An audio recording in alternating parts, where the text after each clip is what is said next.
좋은 그리스도인 되기라는 제목으로 제가 말씀을 드립니다. 저는 설교 준비를 하면서 성경 본문을 읽을 때마다 특별한 느낌을 받는 게 있습니다. 마치 중학생이 20세기 세계 철학을 대표했던 철학자 하이데거의 책을 읽는 느낌, 그런 느낌을 가집니다. 또는 집 가까이 둘레길을 겨우 올라가는 사람이, 걷던 사람이 5,000m 이상의 높은 산에 올라간 느낌, 아니면 동네 조기 축구하는 사람이 전 세계에서 제일 뛰어난 메시가 뛰는 모습을 현장에서 직관하는 모습, 그런 거를 저는 느끼게 됩니다.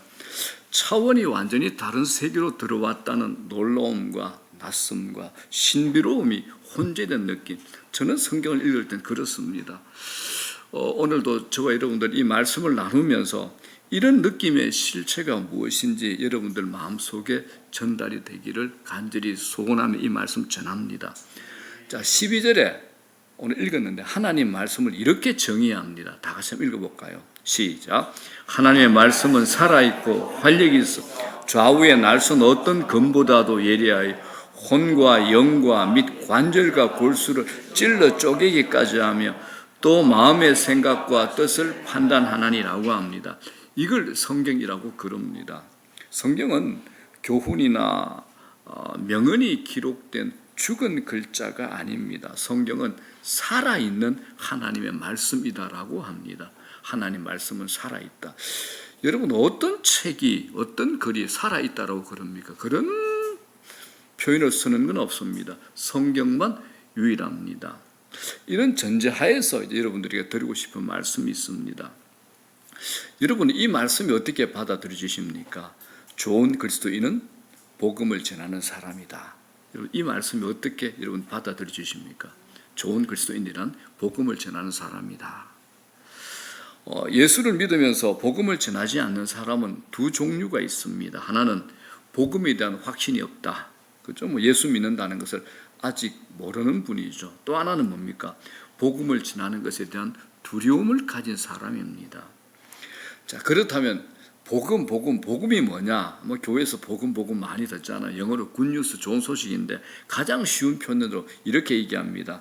나 같은 죄인도 예수 그리스도를 믿음으로 하나님께 받아들여졌다. 이게 복음입니다. 내같이 못나고 추하고 연약하고 하나님과 원수된 나 같은 죄인도 예수 그리스도를 믿음으로 하나님께 받아들여졌다. 이게 복음입니다. 그래서 당신도 예수 그리스도를 통해서 하나님의 백성으로 받아들여질 수 있습니다. 예수 그리스도를 당신 삶의 주인으로 모시고 인정해 보십시오. 이걸 전도한다라고 얘기하는 거죠. 쉽죠? 쉬우면 아멘. 쉽습니다. 그죠? 어쨌든 쉽다고 해주셔야지 제가 설교하기 굉장히 가볍습니다. 자, 그러면 우리가 복음을 전한다는 것에 대해 두려움이 있다는 게 무슨 의미일까요? 복음을 전하는 것은 중요합니다. 더불어 이게 무슨 말이냐? 전하는 우리가 복음이 되어야 된다라는 겁니다. 안 그러면 이제 말만 쏟아내는 겁니다. 전하는 우리가 복음이 있어야 됩니다. 이게 무슨 말이냐? 예수 믿는 자의 삶을 살아내셔야 된다라는 겁니다. 그렇게 살지 못하니까 복음에 대해서 자신감이 희미해지고 두려움이 생긴다라는 겁니다. 자, 오늘 말씀에서 복음인 하나님 말씀을 어떻게 설명합니까? 이 말씀은 암송하시면 좋겠어요. 다시 한번 시작. 하나님의 말씀은 살아있고 활력이 있어 좌우에 날선 어떤 검보다도 예리하여 혼과 영과 및 관절과 골수를 찔러 쪼개기까지 하며 또 마음의 생각과 뜻을 판단하나니 합니다. 자, 골수가 뭔가 아시죠? 뼈 내부에 존재하는 그물형 조직이 이제 골수라 그럽니다. 들어보셨잖아요. 자, 하나님 말씀은 살아있다, 활력이 있다, 운동력이 있다라고 합니다. 그런데 그 정도가 어떤 정도냐? 양날을 가진 칼이 어떤 사물을 예리하게 쪼개는 것처럼 하나님 말씀도 우리 눈에 보이지 않는 우리의 혼, 우리의 영, 눈에 보이는 관절 속에 숨어있는 골수까지도 찌르고 관통하고 쪼개고 나눈다. 또 하나님 말씀이 내 마음의 생각과 뜻을 판단한다고 얘기합니다. 그래서 여러분들이 성경을 읽다 보면 이런 느낌이 들 때가 있습니다. 내가 성경을 읽고 있는데 성경이 나를 읽는다, 이런 느낌이 드실 때가 있습니다. 바로 이런 의미가 됩니다. 성경은 내 마음의 생각과 뜻을 판단합니다. 제가 설교 초반에 말씀드린 것처럼 하나님 말씀은 이렇게 차원이 완전히 다른 세계로 들어왔다는 놀라움과 신비로움이 있는 겁니다. 자, 여러분, 우리 영과 혼 얘기하잖아요. 영과 혼의 차이가 뭘까요? 창세기를 보게 되면 하나님께서 사람을 창조하시고 코에 물렀죠. 생기를 불어넣으셨습니다. 이 생기가 영어로 스피릿입니다. 하나님께서 생기인 영을 코에 불어넣었더니 그 흙덩어리가 생명이 된 거예요. 살아있는 영혼, 리빙 소울이 된 겁니다. 이걸 창세기 2장 7절에 이렇게 설명합니다. 시작. 여호와 하나님이 땅의 흙으로 사람을 지으시고 생기를 그 코에 불어넣으시니 사람이 생명이 되니라. 흙에다가 생기적 영을 불어넣었더니 살아있는 영혼, 생명이 되더라라는 겁니다. 자, 그렇다면 우리가 살아있다라고 말하는 혼은 살아있는 것이 아닙니다. 살았으나 죽은 겁니다. 하나님이 부어주시는 영이 들어와야 되는 겁니다. 자, 이것처럼 똑같습니다. 관절과 골수를 찔러 쪼갠다라고 할 때 관절은 우리가 볼 수 있습니다. 만져집니다. 그런데 우리 관절 속에는 골수는 보이지 않습니다. 골수가 없는 관절은 죽은 거죠. 자, 이것처럼 복음, 하나님 말씀은, 이 하나님 말씀이 머무는 곳에는 죽은 것과 살은 것이 분명하게 드러납니다. 자, 그러면 우리가 복음대로 산다는 것이 무슨 의미가 있겠습니까? 하나님 말씀대로 살아가는 사람들에게서는 살아있는 것, 죽어있는 것, 냄새나는 것, 또 향기, 선한 일과 악한 일의 기준이 아주 명확하게 드러나더라라는 겁니다. 그렇기 때문에 저는 복음이 지나는 곳에는 세 가지 일이 일어난다고 저는 봅니다. 첫 번째 뭐냐? 복음은 우리 개인과 교회의 삶을 변화시키는 중요한 열쇠입니다. 이 복음은 사람을 변화시키는 능력이 있습니다. 복음이 들어가면 그 사람은 필연적으로 그 삶이 구별된 삶을 살게 되어 있습니다. 왜냐하면 예수를 믿게 됐을 때 예수의 새 생명이 우리 안에 들어오기 때문에 그렇습니다. 예수 믿는다는 게 뭐냐? 우리에게 생명이 들어오는 겁니다. 자, 요한복음 20장 31절 뭐라 그럽니까? 시작. 오직 이것을 기록하면 너희로 예수께서 하나님의 아들 그리스도이심을 믿게 하려 하며 또 너희로 믿고 그 이름을 힘입어 생명을 얻게 하려 함이라라고 얘기합니다. 이 성경 하나님 말씀이 기록된 이유가 뭐냐? 예수 그리스도가 하나님의 아들이십니다. 메시아, 구세주라는 것이요. 또 예수를 믿으면 새로운 생명을 얻게 된다라는 겁니다. 자, 여러분, 생명의 특징을 알죠? 생명의 특징이 뭡니까? 멈추어 있지 않습니다. 자라고 변화를 가져둡니다. 예수를 제대로 믿으면 내 안에 있는 생명이 나를 변화시켜 줍니다.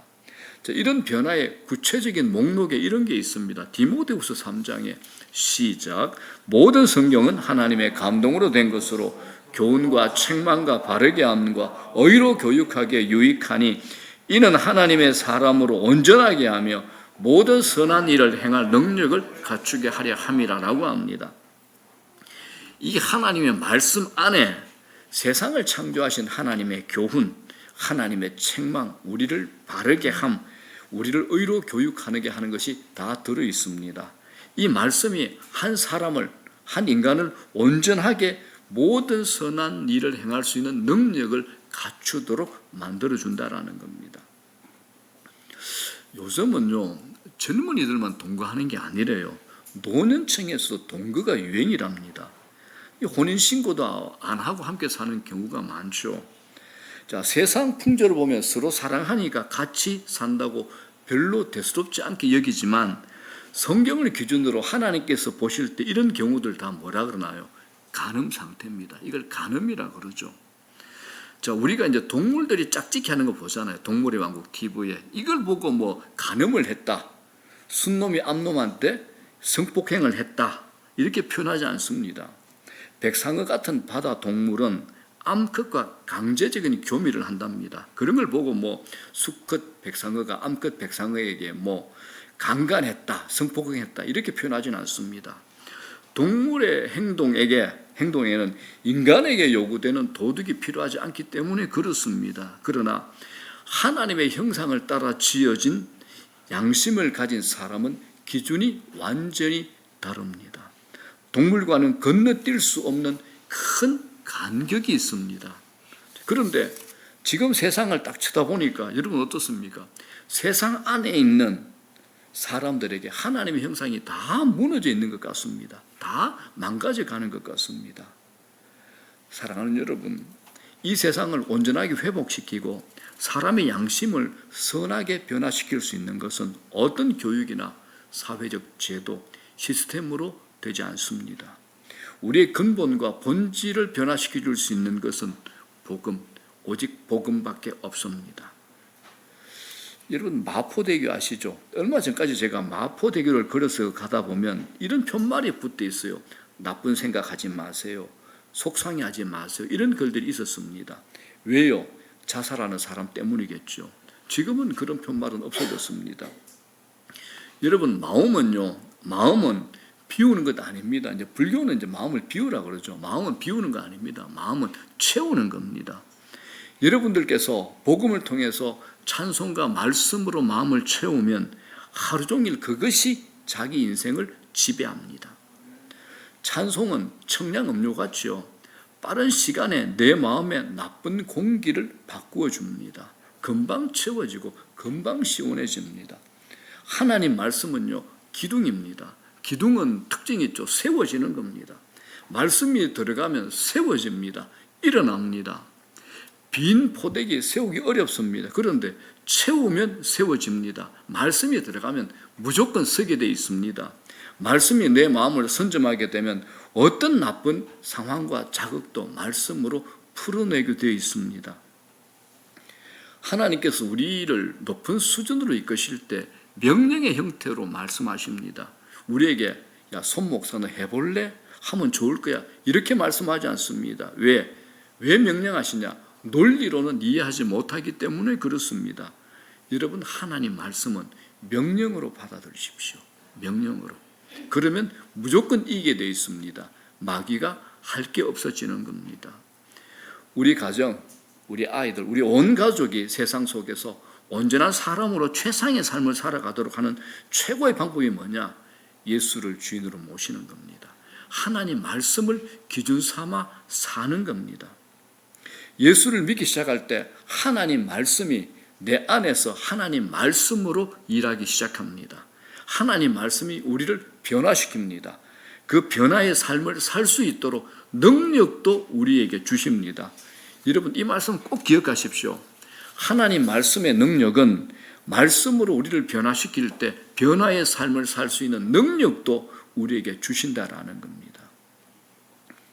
제가 제자 훈련을 몇 팀들 하고 있는데 어떤 팀의 자매들이 이제 팀 훈련 가운데 이런 고백을 했어요. 제가 들은 그대로 제가 전합니다. 목사님, 내 눈과 내 마음에 눈물을 마르게 한 적이 없었던 남편이 나와 주위의 기도로 이제 변화가 되어서 교회를 나가겠다고 하더니 지금은 주일학교 교사를 하면서 주일에는 함께 온 가족이 교회를 나갑니다. 남편의 말이 변했어요. 남편의 눈동자가 변했고 아이들의 행복 지수가 올라가 있다는 것을 제가 확연히 느끼게 됩니다. 저희 가정이 참 따뜻해지고 부드러워졌어요. 이런 말을 했어요. 또 다른 자매는 제 친정 부모님이 드디어 가까운 교회를 나가기 시작했습니다. 목사님 저 너무 행복합니다. 그래요. 다른 자매들 다 비슷한 이런 고백을 다 했어요. 이들 전부는 예수와는 거리가 먼 사람이었고 자신이 예수를 믿고 난 이후에 생겨난 변화들을 보고 이게 진짜다, 이게 예수 믿는 거다라는 것을 경험하게 된 거죠. 단지 예수를 믿게 됐다 이게 아니라 삶이 변하고 가정에 따스한 온기, 살아있음을 경험했기 때문에 그런 고백을 하는 겁니다. 사랑하는 여러분, 복음을 전하는 사람들이 된다는 것은 이 땅 위에서 우리가 영향력이 있는 크리스찬 리더가 된다는 겁니다. 저는 선한 명예욕, 이 말을 참 좋아하는데 이 말을 제가 이렇게 표현하고 싶습니다. 몇 년 후에 누군가가 목사님, 화미교회에서 제가 신앙생활 하다가 이런 복된 인생을 살아가게 됐습니다. 이런 얘기 좀 듣고 싶습니다. 선한 명예욕이죠. 목사님, 제가 목사님을 통해서 제자 훈련을 받게 돼서 이런 은혜의 인생을 살게 되었습니다. 이런 말을 제가 꼭 듣고 싶습니다. 선한 명예욕입니다. 자, 두 번째입니다. 우리가 복음을 전한다는 것은 하나님과 동일한 관심을 갖는다라는 겁니다. 하나님이 우리의 모습을 보시면서 가장 기뻐하시는 모습이 뭐라고 생각하십니까? 하나님의 관심과 동일하게 우리가 살아갈 때 하나님께서 얼마나 기뻐하시겠습니까? 디모데전서 2장 4절에 이렇게 얘기하시네요. 시작. 하나님은 모든 사람이 구원을 받으며 진리를 아는 데에 이르기를 원하시느니라. 하나님의 관심은 누굽니까? 모든 사람입니다. 모든 사람. 우리는 하나님께서 모든 사람이 구원받기를 원하신다는 사실을 분명하게 기억하셔야 됩니다. 그리고 이 세상 사람이 하나님을 얼마나 필요하는지를 아셔야 됩니다. 복음이 들어가는 곳에 그들의 영혼이 밝아지는 것을 보면서 말입니다. 또 제자훈련하는 또 다른 팀의 한 자매가 이 남동생이 미국 유학을 갔다 온 카이스트 박사예요. 공대생이죠. 굉장히 머리가 좋죠. 이 동생이 외동아들인데 결혼 후에 아이를 낳지 않겠다 선을 해버린 거예요. 딩크족이야. 아버지가 유명한 과학자인데 부모님들이 난리가 났죠. 그래서 어느 날 식당에서 엄마하고도 차분하게 타일렀나 봐요. 야, 너희들이 왜 아이를 가져야 되는지 논리를 가지고 설명을 했답니다. 그런데 동생이 왜 엄마가 이런 일에 관여하냐 해가지고 식당에서 3시간 동안 말로 다투었답니다. 근데 엄마도 여기 신촌의 와이대 출신이야. 지성과 논리로 분명한 분이에요. 근데 이 자매가 이런 고백을 해. 목사님, 예수 믿기 전에는 제가 몰랐는데 내가 예수를 믿고 난 후에는 박사인 동생의 논리와 눈동자가 그렇게 허접하게 볼 수밖에 없더라는 겁니다. 제가 왜 저러지? 왜 저렇게 허접한 말을 하지? 이렇게 느껴지는 거예요. 신앙을 가지고 영적인 눈이 떠여진 자신이 그냥 담담하게 동생한테 면바지를 툭 던졌는데 따뜻하게 이 동생이 기겁을 하면서 누나는 왜 내 마음을 다 읽으려고 하는가? 라고 신길질적인 불평을 하더랍니다. 자신의 마음과 언어, 보는 눈이 예전과 달라졌다는 것을 느끼고 있었는데 막상 동생으로부터 그런 말을 딱 듣고 보니까 자신의 상태에 대해서 하나님께 감사하는 마음이 생기더랍니다. 이제 더 기도하면서 온 가족이 예수님 만나 믿게 해야 되겠다고 그 시간에 결단을 했습니다. 사랑하는 여러분, 여러분들은 하나님의 마음으로 이 세상을 보고 있습니까? 그런 거룩한 부담감이 있습니까? 하나님 마음으로 보시는 거예요. 영혼을 구원하는 이 일이 하나님의 역사를 일으키는 일이라면 우리 삶에서 한번 기대해 볼 만한 일 아니겠습니까? 자, 세 번째입니다. 이 복음 전도는 우리의 순전함이 드러나는 일입니다. 복음을 전하는 자가 좋은 그리스도인인 것은 삶에서 순전함이 드러나기 때문에 그렇습니다. 저는 이것을 감동을 주는 사람이라고 표현하고 싶습니다. 제가 성경에서 가장 좋아하는 인물 가운데 한 사람이 다윗입니다. 다윗은 그의 주변 사람들에게 감동을 주는 사람이었습니다. 하나님께서 다윗을 택하셨던 이유 중에 하나가 있습니다. 그의 삶의 일관성 때문이었습니다. 그는 상황에 따라 변하는 사람이 아니라 하나님 안에서 옳다고 생각하는 것은 옳고든 길을 걸었던 사람이 다윗입니다. 그는 하나님께서 함께 하셔서 놀라운 일을 행할 때도 하나님의 사람이었고 목숨의 위협을 받으면서 사울 왕에게 쫓겨다니며 숨어 지내야 했던 시절에도 하나님의 사람이었습니다. 도망자로 쫓겨든 시절 다윗은 사울 왕을 죽이려는 기회가 왔습니다. 주변의 사람들이 얘기하죠. 저 왕을 죽일 기회가 왔습니다. 당신에게 기회가 왔습니다. 그런데 사울 왕을 죽일 기회가 왔을 때도 다윗은 그를 죽이지 않습니다. 사무엘상 24절 뭐라 그럽니까? 시작. 자기 사람들에게 이르되 내가 손을 들어 여호와의 기름 부음을 받은 내 주를 치는 것은 여호와께서 금하는 것이니 그는 여호와의 기름 부음을 받은 죄가 됨이니라 하고, 이 말씀을 보면 다윗의 믿음에 감탄합니다. 우리 같으면 이래 안 하죠. 죽여버리죠. 하나님께서 내게 기회를 주셨다. 죽여버리죠. 다윗은 참습니다. 하나님 말씀을 가슴 속에 새고 있는 거죠. 자, 그렇다면 여러분들 이런 모습을 보면서 다윗을 따르던 사람들이 다윗을 향해서 어떤 생각을 갖게 될까요? 그들은 다윗은 기회주의가 아니다라는 것을 알게 되었을 겁니다. 적어도 다윗은 하나님 말씀을 따라 자신을 희생하는 사람이라는 것을 알게 되었을 거라는 겁니다. 다윗은 자신의 영광을 위하여 마음을 바꾸는 사람이 아니라는 것을 확실히 알게 되었죠. 그러니까 다윗을 바라보던 사람들이 이제는 다윗을 따르는 사람으로 바뀐 겁니다. 하나님을 믿는 사람들은 달라져야 됩니다. 하나님께서 내 속에 계시기 때문입니다. 언젠가 TV에서 드라마를 보는데 이런 내용이 나왔습니다. 제가 잘 안 보는데 본 것 중에 하나입니다. 아마 부인이 남편을 의심했던 것 같아요. 남편이 아무리 설득하려고 해도 설득이 안 되는 겁니다. 결국 헤어질 위기에 처하게 됐는데 마지막 순간 공원에서 이 부부가 만났습니다. 그때 남편이 부인에게 자신의 가슴을 딱 캐치면서 무엇인가를 보여준 겁니다. 거기에는 신혼여행 때 함께 사진을 더 만들어 입었던 티셔츠가 그 안에 있었던 겁니다. 아내의 얼굴이 카랗게 박힌 옷이죠. 그때 남편이 이런 말을 합니다. 내 가슴에 네 얼굴이 있는데 내가 누구를 생각하겠냐? 감동적이죠, 그죠? 내 가슴에 네 얼굴이 있는데 내가 누구를 생각하겠냐?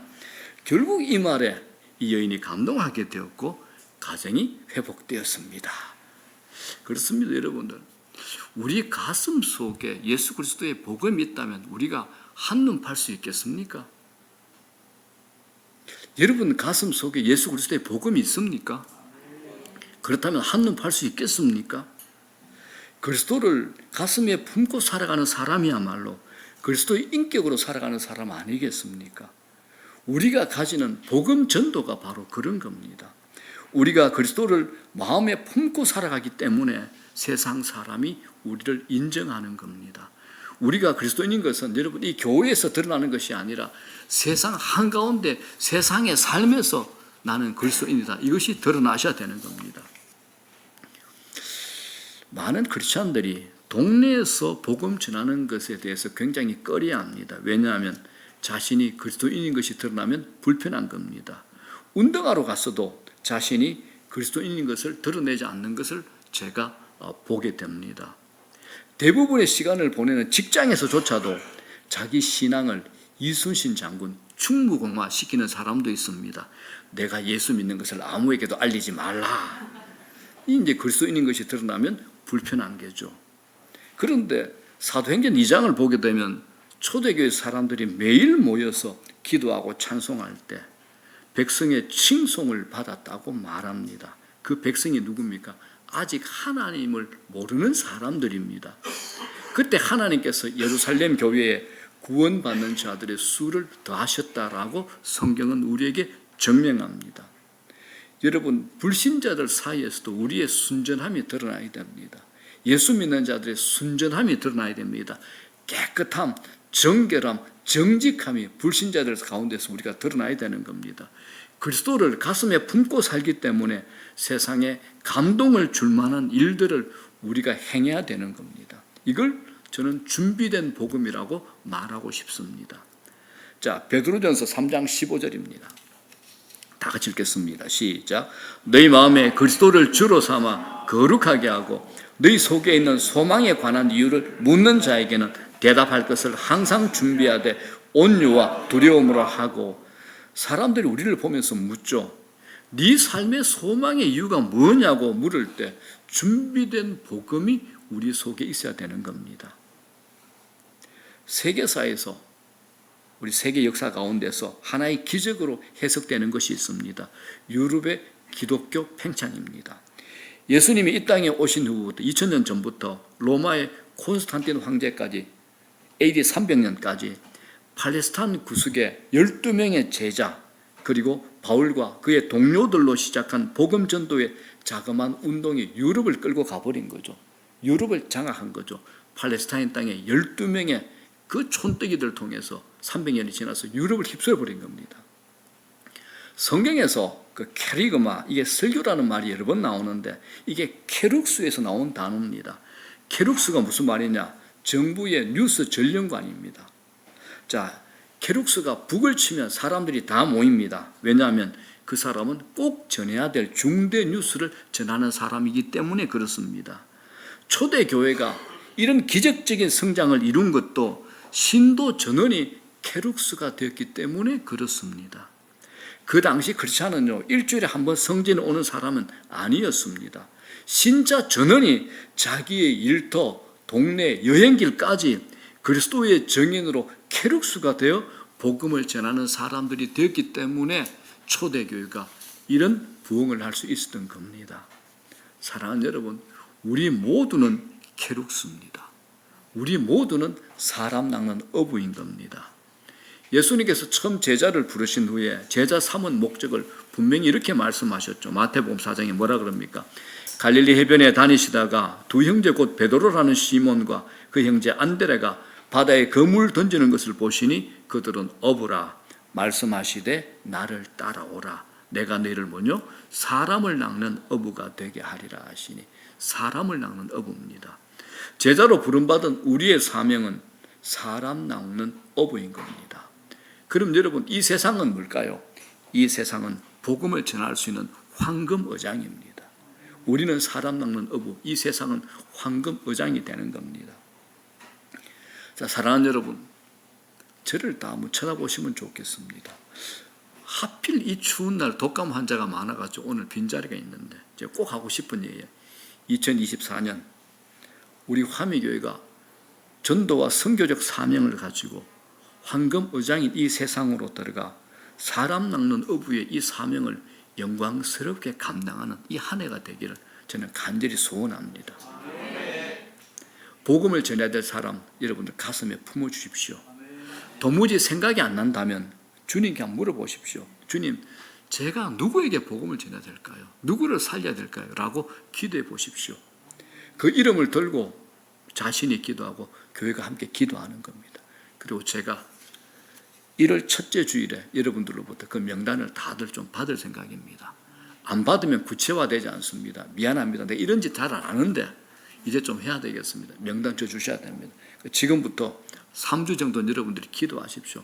하나님, 내가 누구에게 복음 전할까요? 누구에게 예수 믿게 할까요? 전체 교회가 이 일을 하는 겁니다. 예수 믿는 이 기쁨과 이 신부, 제가 간증을 했잖아요. 제자 훈련한 자매들, 이 기쁨과 이 신비, 하늘의 관점, 차원이 다른 삶을 살아가는 멋진 인생을 그들에게 전해야 되지 않겠습니까? 전하는 우리가 또한 복음이 되어야 되는 겁니다. 우리 입으로 말해야 되는 겁니다. 사랑하는 여러분, 우리는 은혜를 받은 자들입니다. 은혜는 고여 머물러 있으면 감격이 없습니다. 은혜는 계속해서 전달되어야 되는 겁니다. 전도 잘하기로 소문난 강남의 사랑의 교회가 이런 표를 가지고 있습니다. 어떤 표요? 초신자는 왕이다. 초신자는 왕이다. 이건 영원 사랑이 담겨 있는 거죠. 우리는 하나님께서 주신 비전을 가지고 있는 사람들입니다. 그 비전은 나누어져야 되는 겁니다. 비전을 나누어 주는 사람이 되어야 한다는 겁니다. 이건 영혼을 사랑하는 마음에서 나오는 겁니다. 복음 전파에 대한 비전은 하나님께서 교회에게 주신 비전입니다. 하나님은 우리를 교회 관리하도록 부르지 않았습니다. 저는 이런 표현을 쓰고 싶습니다. 하나님께서 우리를 개인적으로 화매교회로 부르신 이유는 그냥 양으로 남아있거나 양을 관리하도록 부르신 것이 아니라 새로운 양을 생산하도록 부르신 겁니다. 생산은 계속되는 거죠. 생산은 기쁨이 있습니다. 복음 전파에 대한 비전은 바로 이런 겁니다. 오늘 우리가 복음을 전파해야 되는 이유가 분명히 있습니다. 우리가 복음을 전파하는 비전을 가지게 될 때 비로소 우리는 살아있다라고 말할 수 있습니다. 우리가 복음을 전파할 때 우리가 이 땅에 존재하는 분명한 이유가 있습니다. 자, 최 집사님 뒤에서 불을 좀 다 꺼주시겠습니까? 영상을 하나 좀 보겠습니다. 3분짜리 영상을 이제 볼 겁니다. 여러분 아시죠? 우리나라의 역사, 조선 말기 우리나라는 무지, 어둠, 가난, 저주로 가득한 나라였습니다. 그때 수많은 선교사들이 우리나라에 들어와서 우리에게 예수 복음을 만나게 된 후 새 물결로 우리가 이런 눈뜸, 풍요, 부요, 나눔의 삶도 살 수 있게 된 겁니다. 1892년 한 젊은 선교사 부부가 우리나라에 들어옵니다. 영상으로 만나보겠습니다. 왜 예수인가? 어째서 예수인가를 조선말 우리나라에 온 선교사의 모습을 통해 도전받고자 합니다.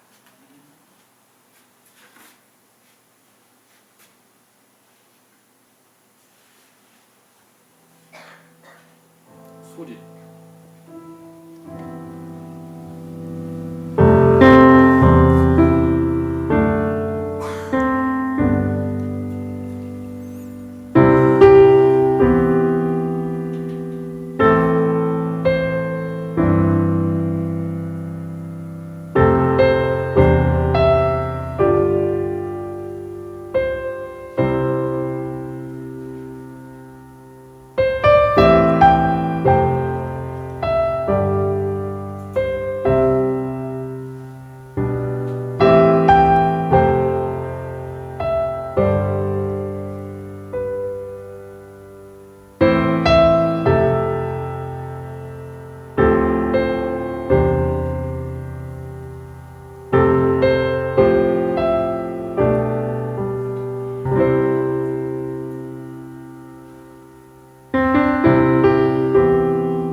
불을 좀 켜주십시오.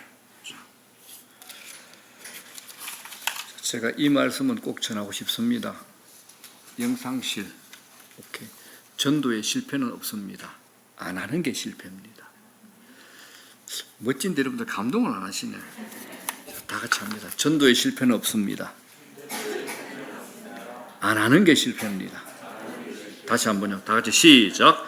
전도의 실패는 없습니다. 안 하는 게 실패입니다. 아멘. 자, 우리 찬송합니다.